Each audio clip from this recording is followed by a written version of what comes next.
how to change your axle on your 96 to or 95 to 98 Nissan 240SX.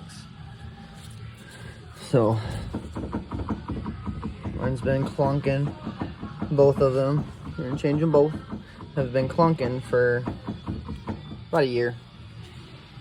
So we're gonna go ahead and pop this off and then take the 6 bolts off that are on the axle.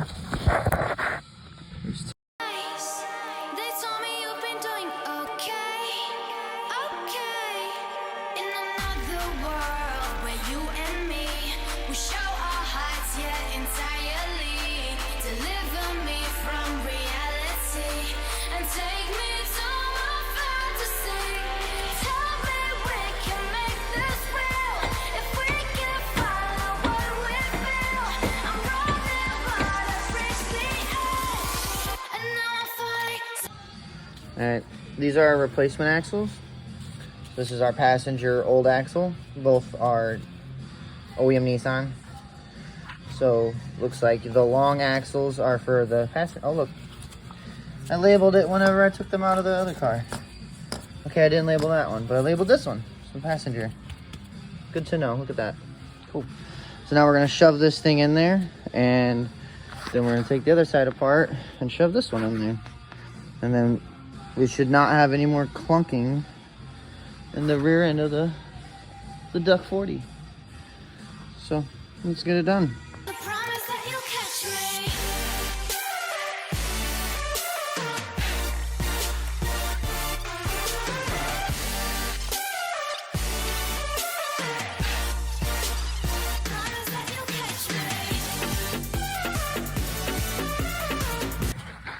All right. So we got the axle pushed in, it's out, but since we're on the driver's side, the exhaust is in the way, and I run a clamp, and this is an S13 exhaust on an S14, so it's a little shorter, but everything fits. I just noticed that this is actually rubbing my gas tank, so I'll be lopping that off, and since I don't want to take my exhaust off, I'm actually going to undo my contraction rod, my upper control arm, and my tow arm, and then my coil, so that I can move the knuckle out and slip the axle out of there without having to mess with my exhaust, because this is easier than getting that crunched back up into position.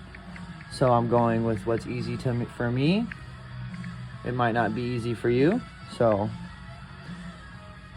exhaust is the technical way to do it, because then it would drop out like the other side did. It would just fall right out of the corner where the exhaust is in the way, and you'd slide the other one in and you'd be done. But instead, now I gotta take this, and this off to move the knuckle so that I can get it in and out. So here we go. And we got the axle back in. We gotta hook it up to the diff and then finish up these arms. And then we'll take it for a test drive. All right, so we're all back together, but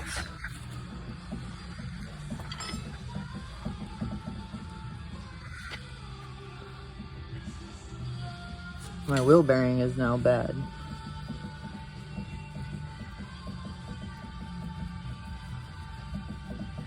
So now we get to take it all back apart and put this wheel bearing on it. So, because we have grid life in like 4 or 5 days. We'll be driving up to Gingerman Raceway and up in Wisconsin. So I gotta take the spacer off. I gotta take the caliper bracket from the knuckle, pull the rotor, and then I gotta get back here behind the axle, where the axle is. Right here, and I gotta get these 4 bolts out, which are 17s, I'm pretty sure. Oh, wrong, they're 19s. They're 19 millimeters. So now we are going to take it all back apart and put this new wheel bearing on. Used, sorry. So cool. Come, yep. I'll put an extension and just go brap. Because the axle will rotate and give us the clearance. All right, cool. No axle coming out now, actually. So we're just gonna get back here and go brap, rotate it, brap, rotate it, brap, and then we'll get the bearing off. But I gotta get the caliper off first. Just noticed that. All right, so we got the caliper off. I just wanted to show you guys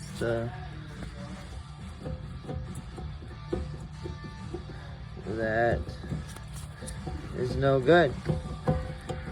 That will make you have a bad day. So I'm gonna swap it out now. I'm gonna hit the back four, pull it off, take this one, slap it on, tighten her down, put it all back together, and have the S14 refreshed for hopefully another couple, 50, 60,000 miles. So I do daily drive this thing.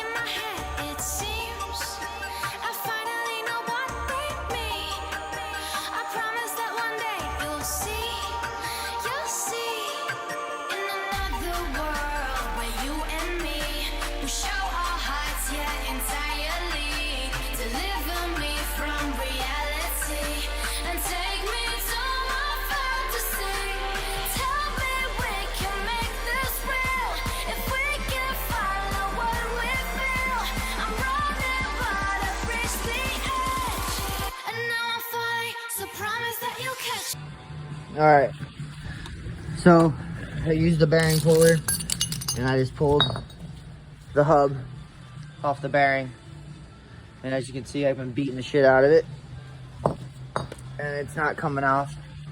So we're gonna break out the big guns.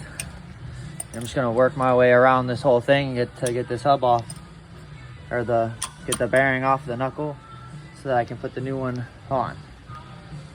So awesome. So it actually worked out really good. The shield is now loose. The bearing's working its way out. Ah.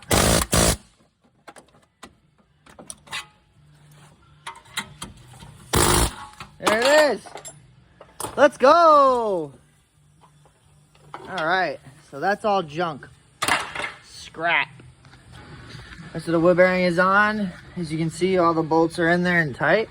I was actually able to use this with the tiny extension and the 19, and I just kept rotating to get the spot on the back. That's why it has these little womps in them, so you can get your socket in there to break it loose.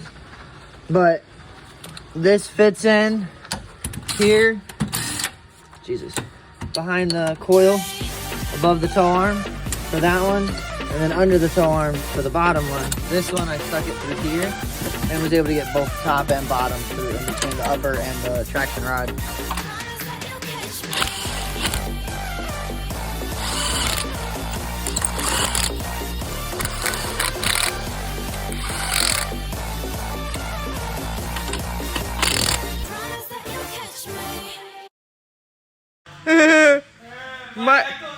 My name Devin and my axle's bad.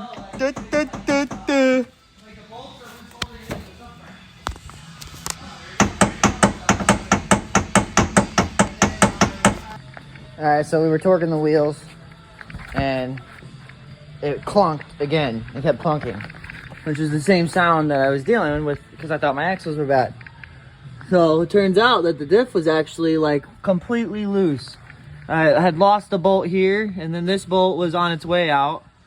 I hit those with the impact. They didn't really do much, so those were tight, but this was definitely the clunk, clunk, clunk, clunk, clunk, clunk, clunk sound. So there's no more clunk, clunk, clunk, clunk. It's all fixed now. So now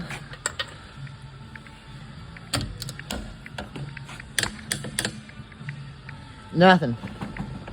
No noise. So we're good to go. Thank God I did all this maintenance before driving, but I literally just took this thing on a 12-hour round trip to Southern Illinois. for my brother's birthday and then came back on these tires. The diff was clunking. Wheel bearing was bad. Steve's down there telling me food's here. So we're gonna clean up our mess and take it for a test drive. Well, I forgot to take a video when I was testing the coupe or the S14 earlier. Coupe S14, same thing, whatever. It's great. It handles way better. I didn't really think I'd like.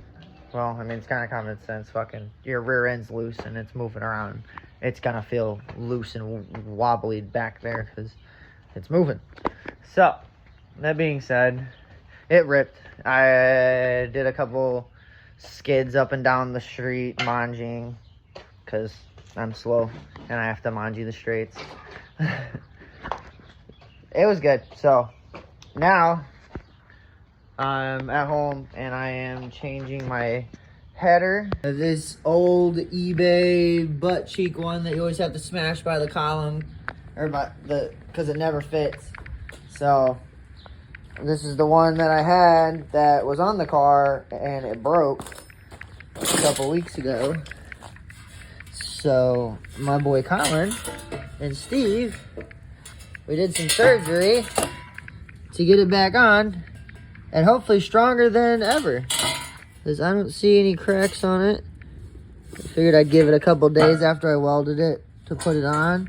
And let it do its thing. Because we thought it was going to crack again. Because it's... I'm going to assume this is stainless. Because it wasn't magnetic. And we definitely did not weld this with stainless. This was some MIG and some TIGging. And it worked out. So far, it's one piece. I've smacked it off the ground a couple times and we're good. So, we're going to put this on here, get my O2 sensor back in the car, get this thing from Stop Running Rich, and then we will officially be ready for Grid Life Midwest Fest.